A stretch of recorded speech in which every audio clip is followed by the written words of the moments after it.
ଅନେକ ଦିନ ତଳର କଥା। ଗୋଟିଏ ଗାଁରେ ବୁଢ଼ୀଟିଏ ରହୁଥାଏ। ବୁଢ଼ୀର ଶଙ୍କର ନାମରେ ଗୋଟିଏ ପୁଅ ଥାଏ। ଦିନେ ବୁଢ଼ୀ ଶଙ୍କରକୁ କହିଲା, ପୁଅରେ, ମୁଁ ତ ବୁଢ଼ୀ ହେଇଗଲାଣି। ପର ଘରେ କାମ ପାଇଟି କରି ତତେ ଚଳେଇବାକୁ ମୋ ଦେହରେ ଆଉ ବଳ ବୟସ ନାହିଁ। ତୁ ଏବେ କାମଧନ୍ଦା କରି ପେଟ ପୋଷ। ମାର କଥା ଶୁଣି ଶଙ୍କର ତା ପରଦିନ କାମର ସନ୍ଧାନରେ ସହର ଯିବା ପାଇଁ ବାହାରିଲା। ବହୁତ ବାଟ ଚାଲି ଚାଲି ସହରରେ ଆସି ପହଞ୍ଚିଲା। ଚାରିଆଡେ ଖୋଜାଖୋଜି କରି କାମ ନ ପାଇବାରୁ ଶେଷରେ ଧନୀରାମ ନାମକ ଜଣେ ବ୍ୟକ୍ତି ପାଖକୁ ଗଲା। ଧନୀରାମ ତାକୁ ଚାକିରିରେ ରଖିଦେଲେ। କିଛି ଦିନ ବିତିଗଲା। ଶଙ୍କର ତା ମାଲିକ ପାଖକୁ ଯାଇ ପଚାରିଲା, ଆଜ୍ଞା, ଏତେ ଦିନ ହେଲାଣି ଆପଣ ମତେ କିଛି କାମ କରିବାକୁ ଦଉନାହାନ୍ତି କାହିଁକି? ଧନୀରାମ କହିଲେ, ବ୍ୟସ୍ତ ହୋନା, ତୋର କାମ କରିବା ସମୟ ଆସିଗଲାଣି। କାଲି ସକାଳେ ତୁ କାମ କରିବାକୁ ଯିବୁ। ତା ପରଦିନ ସକାଳ ହେଲା। ଧନୀରାମ ଶଙ୍କରକୁ ତାଙ୍କ ଗୁହାଳ ଘରେ ରାତିଠାରୁ ମରି ପଡିଥିବା ମଲା ବଳଦର ଚମଡା ଛଡେଇ ଆଣିବା ପାଇଁ କହିଲେ। ଶଙ୍କର ସେ ବଳଦର ଚମଡା ଛଡେଇ ଧନୀରାମକୁ ଆଣିଦେଲା। ଧନୀରାମ କହିଲେ, ଚାରିଟି ବଡ ବଡ ବସ୍ତା ଯୋଗାଡ଼ କରି ଗୁହାଳ ଘରୁ ଗୋଟେ ଓଟ ବାହାର କର। ଶଙ୍କର ସେହିପରି କଲା। ଏହାପରେ ଧନୀରାମ ଓଟ ପିଠିରେ ବସି ପଡିଲେ। ଶଙ୍କରକୁ ସେ ବଳଦ ଚମଡା ଓ ଚାରିଟି ଯାକ ବସ୍ତା ମୁଣ୍ଡାଇ ତାଙ୍କ ପଛେ ପଛେ ଆସିବାକୁ କହିଲେ। ସେମାନେ ବହୁତ ବାଟ ଯିବା ପରେ ଗୋଟେ ପାହାଡ ପାଖରେ ଆସି ପହଞ୍ଚିଲେ। ଧନୀରାମ ଓଟ ପିଠିରୁ ତଳକୁ ଓହ୍ଲାଇ ପଡି ଶଙ୍କରକୁ କହିଲେ, ତୁ ସେ ବସ୍ତା ଆଉ ବଳଦ ଚମଡାକୁ ତଳେ ରଖିଦେ। ଶଙ୍କର ସେହିପରି କଲା। ଏହାପରେ ଧନୀରାମ କହିଲେ, ତୁ ସେ ବଳଦ ଚମଡାକୁ ଓଲଟାଇ ତା ଉପରେ ଶୋଇପଡ।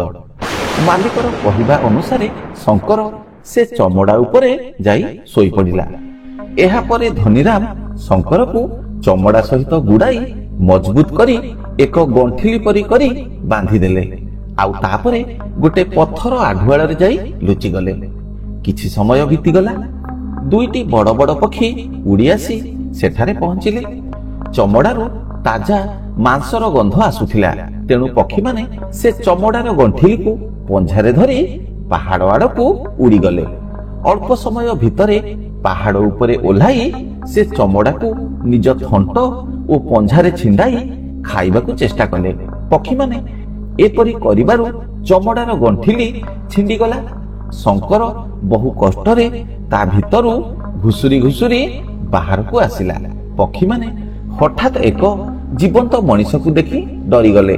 ତଥାପି ସେ ଚମଡାର ଗଣ୍ଠିଲିକୁ ନିଜ ପଞ୍ଝାରେ ଧରି ଦୂରକୁ ଉଡିଗଲେ। ଶଙ୍କର ଆଶ୍ଚର୍ଯ୍ୟ ହୋଇ ଚାହିଁ ରହିଥାଏ। ଦେଖିଲା ଧନୀରାମ ପାହାଡ ତଳେ ଠିଆ ହୋଇ ବଡ ପାଟିରେ ତାକୁ କହୁଛନ୍ତି, ଆରେ ବୋକାଙ୍କ ଭଳିଆ କଣ ଠିଆ ହେଇଛୁ? ତୋ ପାଦ ତଳେ ଯୋଉ କାଚ ଭଳି ପଥର ସବୁ ପଡିଛି ତାକୁ ତଳକୁ ପକା। ଶଙ୍କର ଦେଖିଲା ଧନୀରାମ ଯାହାକୁ ପଥର କହୁଛନ୍ତି ସେ ସବୁ ହୀରା। ଶଙ୍କର ସେ ହୀରା ଗୁଡିକ ତଳକୁ ପକାଇବାରେ ଲାଗି ପଡିଲା। ଏପଟେ ଧନୀରାମ ତଳେ ଥାଇ ସେ ହୀରାକୁ ବସ୍ତାରେ ପୁରାଇବାରେ ଲାଗିଥାନ୍ତି। ଏହା ଭିତରେ ବହୁ ସମୟ ବିତିଗଲା। ଶଙ୍କର ମନକୁ ଗୋଟେ ପ୍ରଶ୍ନ ଆସିଲା। ସେ ପଚାରିଲା, ଆଜ୍ଞା, ଏ ପାହାଡରୁ ମୁଁ ତଳକୁ କେମିତି ଓହ୍ଲେଇବି? ଧନୀରାମ କହିଲେ, ତତେ ଯେତିକି କାମ ଦିଆ ହେଇଛି ତୁ ସେତିକି କାମ ସାରେ, ତାପରେ ମୁଁ ତତେ ଓହ୍ଲେଇବାର ରାସ୍ତା କହିବି। ଶଙ୍କର ଧନୀରାମ କଥାରେ ବିଶ୍ୱାସ କରି ଆଉ କିଛି ହୀରା ତଳକୁ ପକାଇଲା। ଯେତେବେଳେ ଚାରିଟା ଯାକ ବସ୍ତା ପୁରିଗଲା, ଧନୀରାମ ସେ ବସ୍ତାର ମୁହଁକୁ ବାନ୍ଧି ତାକୁ ଓଟ ପିଠିରେ ଲଦି ସାରିବା ପରେ ଶଙ୍କରକୁ କହିଲେ, ସେ ପାହାଡ ଉପରେ ଦେଖିଲୁ କେତେ ମଣିଷଙ୍କ ହାଡ ପଡିଛି? ସେଇମାନଙ୍କୁ ପଚାରେ, ସେମାନେ ତତେ ତଳକୁ ଓହ୍ଲେଇବାର ରାସ୍ତା କହିଦେବେ। ମୁଁ ଏବେ ଯାଉଛି। ଏହାପରେ ଧନୀରାମ ଓଟକୁ ଧରି ସେଠାରୁ ଚାଲିଗଲେ। ଶଙ୍କର ପାହାଡ ଉପରେ ଠିଆ ହୋଇ ତଳକୁ ଚାହିଁ ଓହ୍ଲାଇବାର ରାସ୍ତା ଖୋଜୁଥାଏ, କିନ୍ତୁ ସେଠାରେ ଓହ୍ଲାଇବାର କୌଣସି ରାସ୍ତା ନଥିଲା। ଚାରିଆଡେ ମଣିଷର ହାଡ ସବୁ ପଡିଥିଲା। ଏ ହାଡ ସେଇମାନଙ୍କର ଥିଲା ଯିଏ ଶଙ୍କର ପରି ଧନୀରାମଙ୍କ ପାଖରେ ଚାକିରି କରିଥିଲା। ଶଙ୍କର ମନ ଦୁଃଖରେ ଠିଆ ହୋଇଥାଏ। ହଠାତ୍ ତା ମୁଣ୍ଡ ଉପରେ ପକ୍ଷୀମାନଙ୍କର ଡେଣା ଫଡଫଡ ଶବ୍ଦରେ ସେ ଚମକି ପଡ଼ିଲା। କିଛି କରିବା ପୂର୍ବରୁ ଗୋଟେ ବଡ଼ ପକ୍ଷୀ ଶଙ୍କରକୁ ଖାଇବା ପାଇଁ ତା ଉପରକୁ ଝାମ୍ପ ମାରିଲା।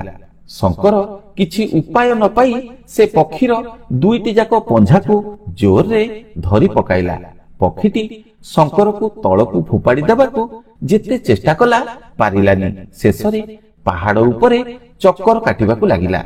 ଏପଟେ ଶଙ୍କର ବି ତା ପଞ୍ଝାକୁ ଧରି ଓହଳି ଥାଏ। କିଛି ସମୟ ଭିତରେ ପକ୍ଷୀଟି ପାହାଡ଼ ତଳକୁ ଚାଲି ଆସିଲା।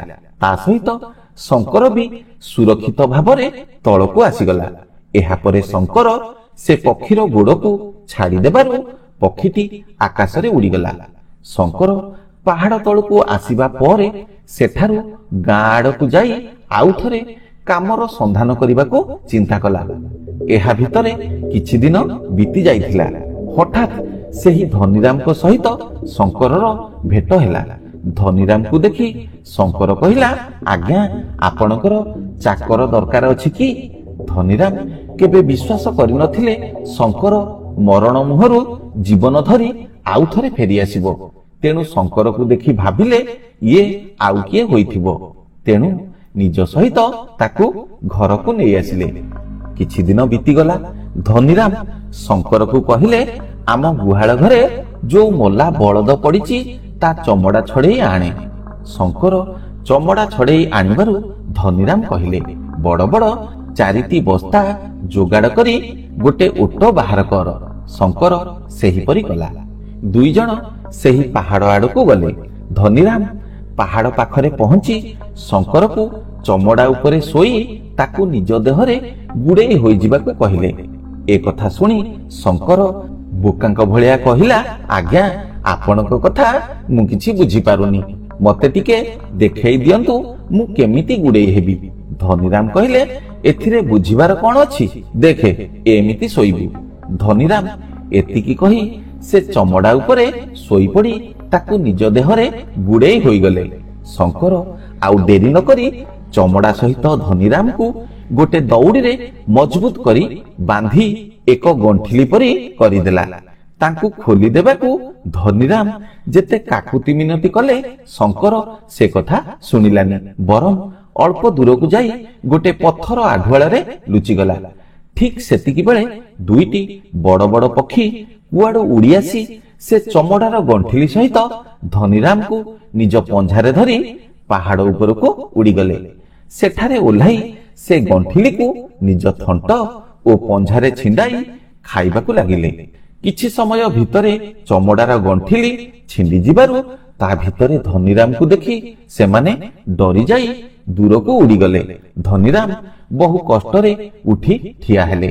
ଏପଟେ ପାହାଡ଼ ତଳେ ଠିଆ ହୋଇଥିବା ଶଙ୍କର କହିଲା, ଆଜ୍ଞା, ସମୟ ନଷ୍ଟ ନ କରି ହୀରାଗୁଡ଼ିକ ତଳକୁ ପକାନ୍ତୁ। ମୁଁ ଯେମିତି ପକେଇଥିଲି ଆପଣ ବି ସେମିତି କରନ୍ତୁ। ଧନୀରାମ ଏଥର ଶଙ୍କରକୁ ଚିହ୍ନି ପାରିଲେ। ଭୟ ଓ ରାଗରେ ଥରି ଥରି ପଚାରିଲେ, କିରେ, ତୁ ଏ ପାହାଡ଼ ଉପରୁ ତଳକୁ କେମିତି ଓହ୍ଲେଇଲୁ? ଦୟାକରି ମତେ ଟିକେ କହ। ଶଙ୍କର କହିଲା, ତମେ ହୀରାଗୁଡ଼ିକ ତଳକୁ ପକେଇ ସାର, ମୋ ବସ୍ତା ପୁରିଗଲେ ମୁଁ ତମକୁ ଓହ୍ଲେଇବାର ବାଟ କହିଦେବି। ଧନୀରାମ ହୀରା ସବୁ ତଳକୁ ପକାଇବାକୁ ଲାଗିଲେ। ଶଙ୍କର ସେ ସବୁ ଗୋଟାଇବାରେ ଲାଗିଥାଏ।